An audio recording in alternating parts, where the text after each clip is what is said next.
Então, pessoal, agora vamos às contas. Tá? Eu tinha um volume lá que era a soma da quantidade de areia, que foram 7 partes daquela medida de 2 litros. Então, são 14 litros, mais 3 partes de filito, daquele medidor também de 2 litros, o que dá mais 6 litros, mais uma parte e meia de cimento, daquela medida de 2 litros, o que dá 3 litros. Somando, então, 14, 6 e 3, dá um total de 23 litros. Tá? Bom, eu preciso ter a densidade desse volume aqui. Tá? Como é que a gente faz essa densidade? Bom, primeiro eu tenho que aquelas minhas 100 gramas de amostra ocuparam um volume de 80 mililitros. Tá? Então, isso aqui me dá uma densidade de 1,25 gramas por ml. Tá bom? Então, aquele volume que eu falei que era importante, ele vai ser importante aqui. Tá ok? Bom, o meu volume lá que eu vou trabalhar, de 23 litros, ele tem que ser convertido para quilo, porque a diferença que eu encontro aqui na determinação da umidade é uma diferença em gramas, tá bom? Então eu tenho que fazer essa conversão. Então, esses 23 litros, tá? Vezes essa densidade de 1,25 vai me dar um peso de 28,75 quilos.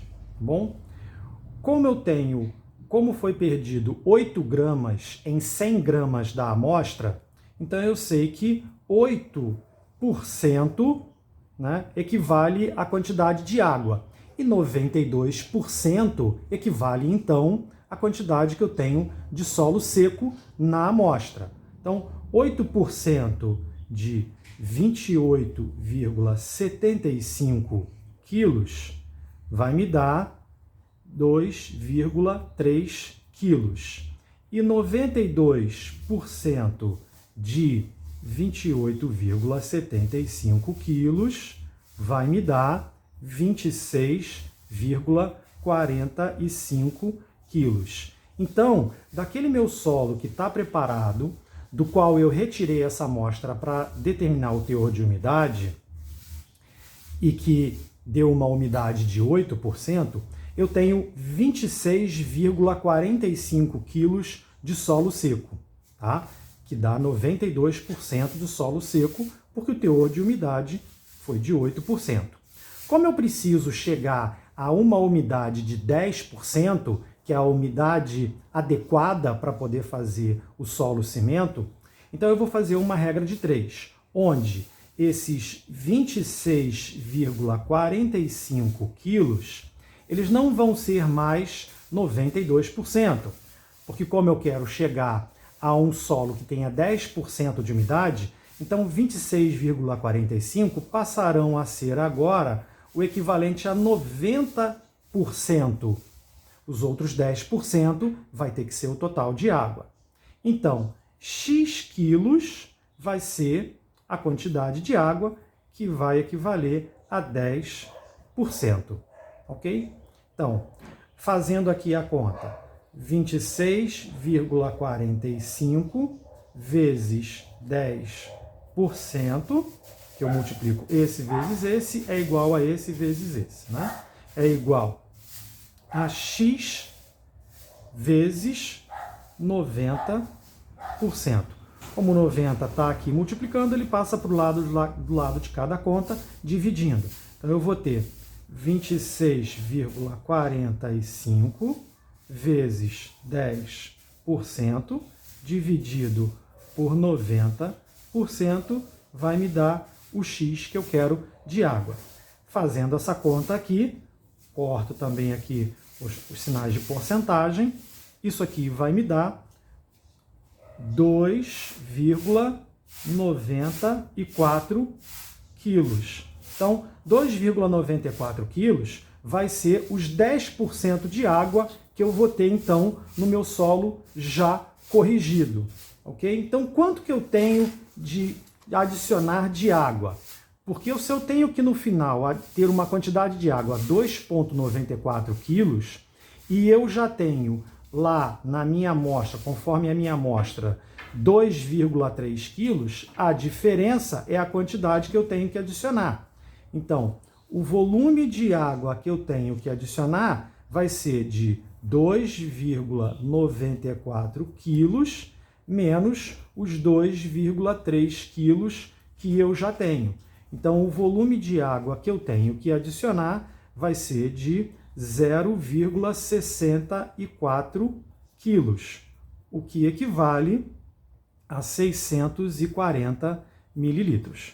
Então, naquele volume de solo que eu tinha 23 litros, e que pelo cálculo da densidade, que é quanto de volume que ocupa aquela amostra de 100 gramas, me deu uma densidade de 1,25 gramas por ml, que equivale a 1,25 quilos por litro. Eu consigo descobrir quanto que eu tenho em peso naquele volume de 23 litros de solo. Então, 23 litros de solo vezes a densidade, eu tenho o peso daquele solo que eu tenho lá. 8% daquele solo que eu tenho lá é água, conforme o ensaio que a gente fez, a determinação de umidade que a gente fez no micro-ondas. Então, 8% equivale a 2,3 quilos. E 92%, que é a quantidade de solo seco, equivalem a 26,45 quilos. 26,45 quilos agora passarão a ser 90% e não 92%, porque, novamente, o que eu quero obter é um solo com uma umidade de 10%. Então, 90% agora tem que ser de solo seco. Então, esses 26,45 quilos passarão a ser representados numa regra de 3 como sendo 90%. E X quilos vai ser a quantidade de água total nesse meu solo corrigido com 10% de umidade. Ou seja, esse X corresponderá a 10%. Fazendo a regra de 3, ou seja, 26,45 vezes 10% igual a 90% vezes X quilos aqui. Eu vou ter 26,45 vezes 10% igual a X vezes 90%. O 90 está desse lado da equação multiplicando, ele passa para o lado de cada equação dividindo. Ou seja, 26,45 vezes 10% dividido por 90% vai me dar a quantidade de água que eu vou ter que ter no solo já corrigido, com os 10% de umidade. Pela regra da matemática, eu corto o sinal de porcentagem aqui e, fazendo as contas, eu chego a 2,94 quilos, que é a quantidade de água que eu tenho que ter no final do meu solo corrigido com 10% de umidade. Então, o volume que eu vou ter que adicionar de água vai ser os 2,94 quilos de água que eu vou ter no solo corrigido, menos os 2,3 quilos de água que eu já tinha no solo, conforme foi determinado no teste do teor de umidade, conforme está aqui na conta, que era 8%, 2,3 quilos. Então, 2,94 quilos menos 2,3 quilos me dá um volume de água a adicionar de 0,64 quilos, ou seja, 640 ml. Então, eu vou fazer essa adição aqui e vou prensar os tijolos para a gente ver como vai ficar, ok?